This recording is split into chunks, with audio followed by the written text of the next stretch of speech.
سانگھر district نمائندہ voice news افاق Ahmad Arain division شہید بے نظیر آباد سانگھر ڈپٹی کمشنر سانگھر سارا جاوید اور S S P سانگھر Abid Ali Baloch کی زیر صدارت ہندو برادری کا مذہبی تہوار دیوالی کے موقع پر سیکیورٹی صفائی اور دیگر انتظامات کے حوالے سے ایک اہم اجلاس ڈپٹی کمشنر آفس سانگھر میں منعقد ہوا۔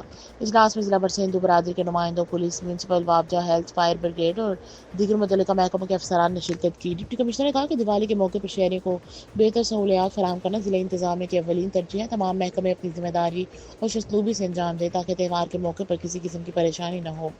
انہوں نے ہدایت کی کہ صفائی ستھرائی، بجلی کی بلا تعطل فراہمی اور سیکیورٹی کے مؤثر انتظامات کو یقینی بنایا جائے، جبکہ فائر بریگیڈ اور ایمبولینس سروس کو الرٹ رکھا جائے۔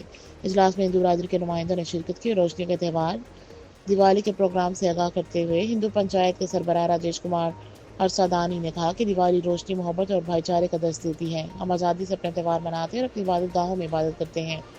اسی پروگرام سے ہم آہنگی اور بھائی چارے کے فروغ ملتا ہے اور پاکستان کی حکومت اور اداروں نے ہمیشہ اقلیتی برادری کو سپورٹ کیا ہے۔